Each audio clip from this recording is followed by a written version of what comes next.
ये मैं छोटे साइज में ना इतने प्यारे मॉडल लेकर आया हूँ कि मतलब मैं इनके बारे में ये कह सकता हूँ कि ये छोटे साइज में ना ऐसी चीजें हैं कि शायद इससे पहले कभी किसी ने ना देखी होंगी ना ली होंगी। छोटा पैकेट बड़ा धमाका। छोटा पैकेट बड़ा धमाका। ठीक है। सबसे मेन चीज सेम फीचर्स जो आपको 32, 40, 50 में मिलेंगे, हाँ सेम वो फीचर्स, ठीक है। सेम सारा एंड्रॉइड वही, सिर्फ मॉडल एस। साइज छोटा, borderless edge to edge display. यार स्क्रीन की क्वालिटी तो चेक करें यार, बिल्कुल स्लिम।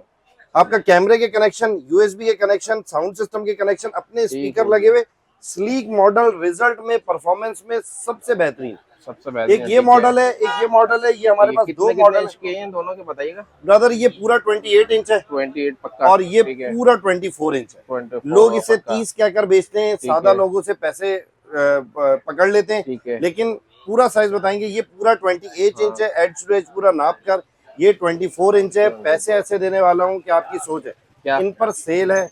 ये मैं आपको दूंगा 18,000 रुपए का और ये आपको दूंगा 19,000 रुपए का। इतने ये वो जबरदस्त पैसे प्राइस हैं में जो यार आपको इतने मिल रहा पैसों है। में ढूंढते रहेंगे, चीज नहीं ढूंढते मिलेगी। रहेंगे। हमसे यहाँ से दुकानदार ले जाकर हाँ। और अच्छे पैसों में बेच रहे होते हैं इलाकों में, मोहल्लों में। मतलब बड़े बड़े ब्रांड के आपको मजे मिलेंगे जी आधी जी कीमत जी में। जी जी, सारे वही फीचर्स हैं, सारे वही काम है। एंड्रॉइड लेटेस्ट और होगा इसके और अंदर गूगल सारे असिस्टेंट। फंक्शन देख रहे हैं आप, जी इसकी स्पीड चेक करें, जबरदस्त भाई। स्लो नहीं है। और ये देखें, ये छोटे वाले की भी आप स्पीड चेक करें, फास्ट है ये।